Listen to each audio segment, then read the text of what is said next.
हो गया। BSc part third botany. BSc part third year botany में मैं आपको जो है बुक्स का नाम है मॉर्फोलॉजी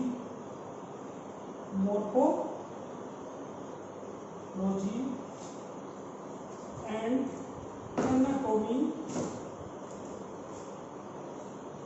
ऑफ एंजियोस्पर्म,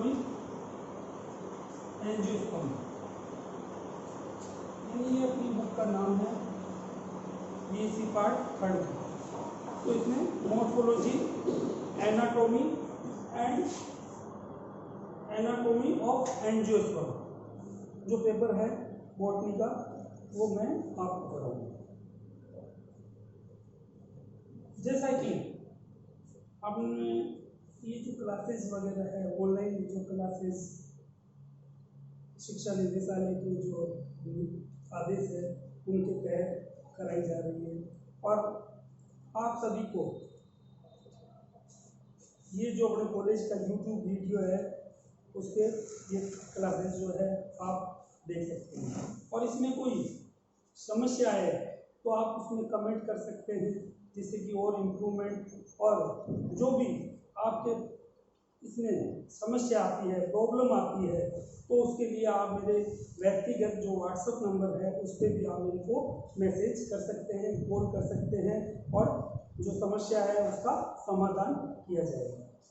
तो आज जो है इस पेपर के अंतर्गत morphology and anatomy of angiosperm, इसमें हम आपको जो है फर्स्ट चैप्टर जो है उसका ही जो क्लास करेंगे। उस जो फर्स्ट चैप्टर है उसमें बेसिक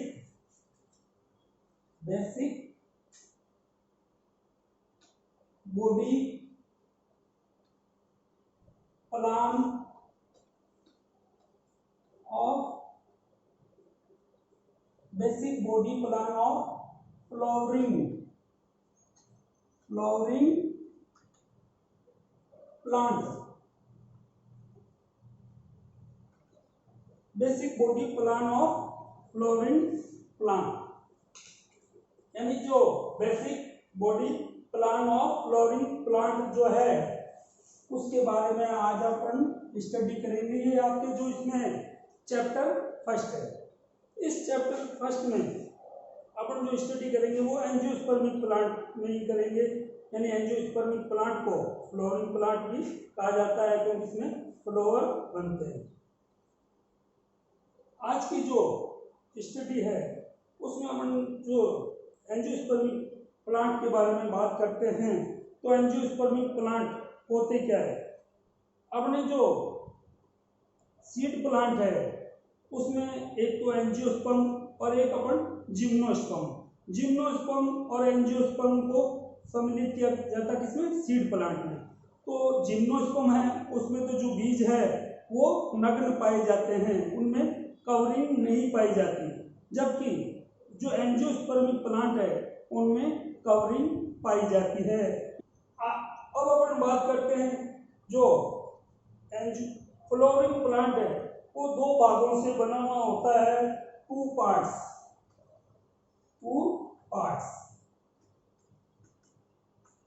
फर्स्ट रूट और सेकंड शूट।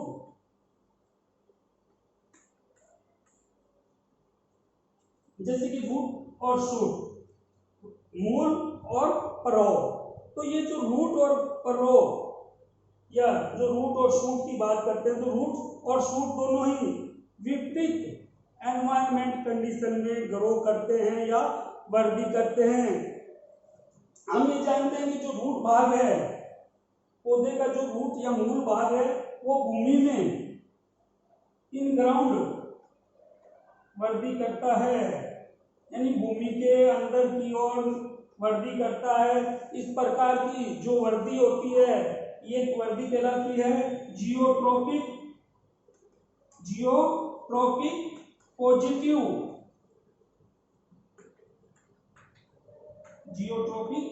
वृद्धि।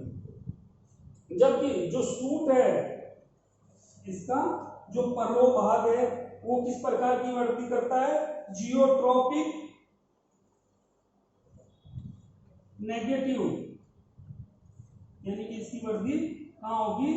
जियोट्रॉपिक नेगेटिव, ऊपर की ओर गुरुत्वाकर्षणी वृद्धि जो है नेगेटिव कहलाती है, इसकी सूट की वृद्धि।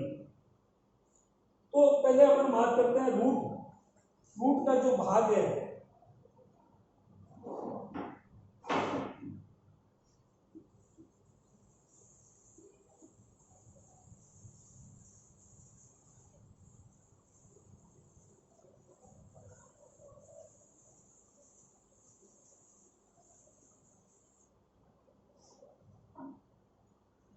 रूट की अपन ने बात की, जियोट्रॉपिक जो पॉजिटिव वृद्धि, और ये जो ग्राउंड सरफेस, यानी क्या? ग्राउंड सरफेस, भूमि सतह। तो भूमि सतह के अंदर की ओर जो है रूट की वृद्धि होती है, और रूट का जो सबसे पहले जो रूट निकलती है या प्रारंभिक जो मूल वृद्धि करती है, उसको अपन क्या कहते हैं? Tap root. Tap root. इस टैप रूट से फिर जो आगे की ओर अन्य शाखाएं निकलती है,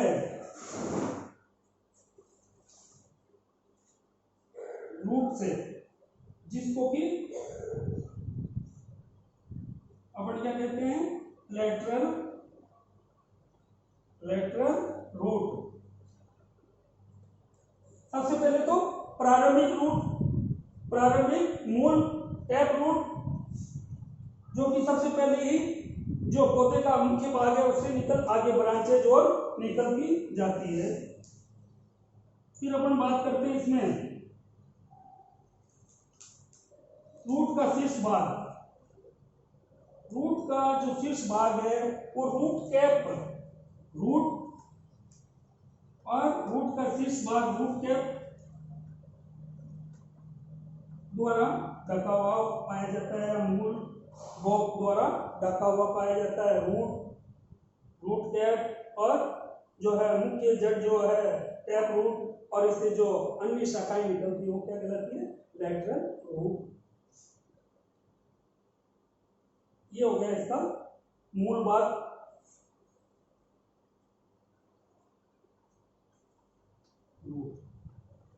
अब इससे जो सूट भाग है, जिसको कि अपन बोलते हैं परो हिंदी में, तो ये जो सूट भाग है जिसकी की वृद्धि क्या होती है? Geotropic negative. इस सूट भाग में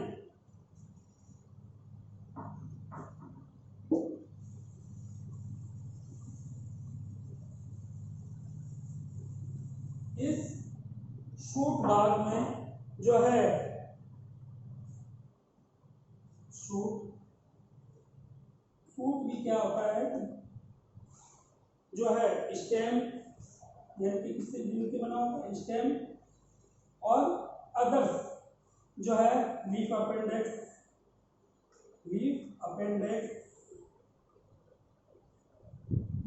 एंड बर्ड्स, यानी कलिकाएं वगैरह जो शाखाएं हैं उनसे मिलकर बना हुआ होता है। तो सूट अपन पढ़ते हैं, जबकि कुछ जो विद्यार्थियों में ये कंफ्यूजन पाया जाता है कि सूट क्या है, वो जो है स्टेम के स्थान पर सूट को काम में लेते हैं, जबकि सूट जो भाग है उसमें स्टेम प्लस लीफ अपेंडेक्स यानी पत्ती का भाग, और इसके अलावा जो कलिकाएं वगैरह जो भाग है वो सब मिलके क्या कहलाते हैं? सूट या परो कहलाते हैं। तो हम बात कर रहे हैं सूट भाग की, जो कि जियोट्रॉपिक नेगेटिव ग्रो करता है, यानी भूमि की सतह से ऊपर की ओर वृद्धि करता है।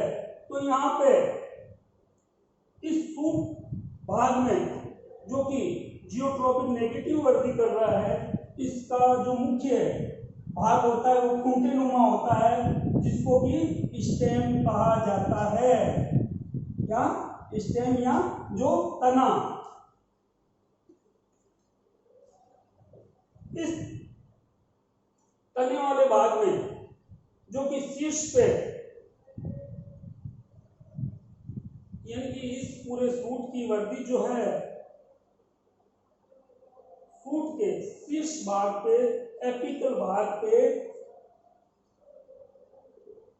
एपिकल जो मेरिस्टेम भाग है वहां पे एपिकल मेरिस्टेम के द्वारा, एपिकल मेरिस्टेम शीर्ष लीफ पे, ये लीफ पार्ट, और अब इससे जो मुख्य जो तना है,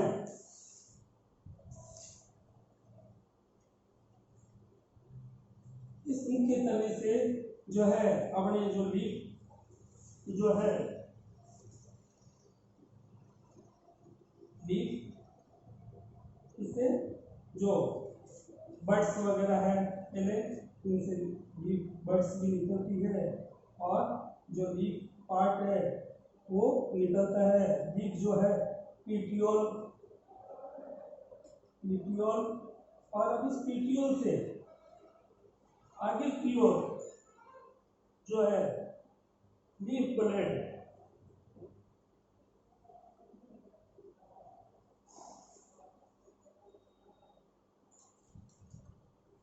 लीफ ब्लेड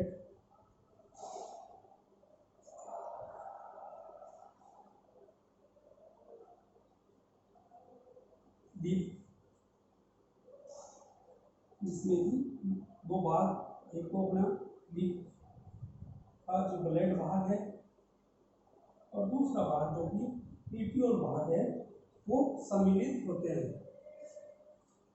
लीफ पार्ट में एक तो ब्लेड भाग जो कि फैला हुआ होता है, और दूसरा पीटियोल भाग जो कि तने से जुड़ा हुआ पाया जाता है। यहाँ इसमें जो लीफ है उसमें अब लीफ जो भाग ऊपर और नीचे दोनों तरफ जो है अधिचर्म से ढका हुआ पाया जाता है। ऊपर की ओर अपर एपिडर्मिस और नीचे की ओर लोअर एपिडर्मिस भाग पाया जाता है। इन दोनों एपिडर्मिस के बीच में जो है इसका मीजोफिल भाग पाया जाता है, मीजोफिल भाग पाया जाता है। ये जो मीजोफिल या पर्ण मध्योतक भाग है इसमें क्लोरोप्लास्ट पाया जाता है, क्लोरोप्लास्ट पाया जाता है। ये क्लोरोप्लास्ट जो है प्रकाश संश्लेषण का कार्य करता है, यानी कि इसका प्रकाश संश्लेषण या फोटोसिंथेसिस, फोटोसिंथेसिस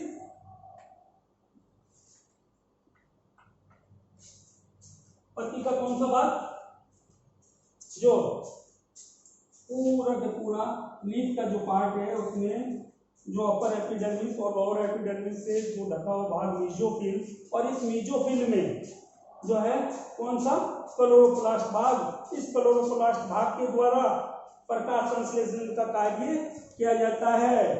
यानी पौधे का जो भोजन बनाने का भाग है वो किसके द्वारा संचालित होता है, पत्ती के द्वारा होता है, और पत्ती में ही जो है फोटोसिंथेसिस की क्रिया होती है। इस फोटोसिंथेसिस के द्वारा बनाया गया भाग जो पौधे के दूसरे भागों में, यानी दूसरे जो अंग है जैसे बड्स है, स्टिप्यूल्स है, कलिकाएं है, अदर अपेंडिक्स है, उनमें पहुंचाने का कार्य कौन करता है, इस स्टेम के द्वारा ही। स्टेम में पाए जाने वाले फ्लोएम और जाइलम जो कि इसके मुख्य भाग होते हैं, किसके, इस स्टेम के, स्टेम में फ्लोएम और जाइलम। इसी प्रकार से जो रूट भाग है उसमें भी क्या पाए जाते हैं, फ्लोएम और जाइलम। तो यहां पहले रूट की बात कर लेते हैं। रूट के द्वारा क्या कार्य किया जाता है, या रूट के द्वारा जो है एक तो भूमि से जो खनिज और लवणों का अवशोषण करती है, और इस भाग पे जो रूट है इसमें क्या पाए जाते हैं, रूट हेयर्स पाए जाते हैं। रूट हेयर्स, ये जो रूट हेयर्स क्या करते हैं, रूट हेयर्स इसकी जो जल अवशोषण क्षमता है, वाटर एब्जॉर्प्शन कैपेसिटी है, उसको बढ़ा देते हैं, इसकी इस रूट की। तो यहाँ रूट से जो जल एवं खनिज लवणों का अवशोषण होकर पौधे के अन्य भागों में किसके द्वारा पहुंचाए जाते हैं, स्टेम के द्वारा। तो यहाँ रूट में जो पाए जाने वाले जो दो तत्व होते हैं, फ्लोएम और जाइलम। फ्लोएम क्या करता है, जाइलम तो इसमें आप याद रख लेना, जाइलम फॉर जैव, और जाइलम किसका, केवल जल का अवशोषण करता है, जबकि जो फ्लोएम है वो अन्य मिनरल्स एंड साल्ट इत्यादि का जो अवशोषण है, जल एवं खनिज लवणों का, वो जल का तो फ्लोएम जाइलम के द्वारा और फ्लोएम के द्वारा मिनरल्स और अदर्स जो भी केमिकल्स हैं, इनका अवशोषण जो है किसके द्वारा किया जाता है, फ्लोएम के द्वारा किया जाता है। अब यहां से जो रूट जल एवं खनिज लवणों का अवशोषण करती है, उसको पौधे के अन्य भागों में संचरित या कंडक्शन संवहन करने का कार्य किसका है, इस स्टेम का। और स्टेम में भी क्या होता है, जाइलम और फ्लोएम से मिलकर बना हुआ होता है। तो जाइलम और फ्लोएम जो एलिमेंट है, इसके द्वारा इसको स्ट्रक्चर्स, यानी कि स्टेम को स्ट्रक्चरल्स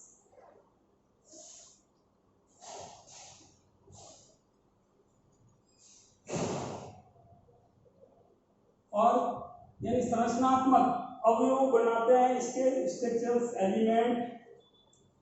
और यहाँ पे इन स्ट्रक्चरल्स एलिमेंट के द्वारा जो है इसको मैकेनिकल सपोर्ट का कार्य भी किया जाता है, यानी कि जो तना है वो पौधे को क्या कार्य करता है, मैकेनिकल सपोर्ट का कार्य भी करता है, यांत्रिक सामर्थ्य का कार्य भी करता है, क्योंकि ये बाहर की परिस्थितियों में रहता है, यह यानी कि बाहरी वातावरणीय दशाओं को सहन करता कौन करता है, स्टेम करता है।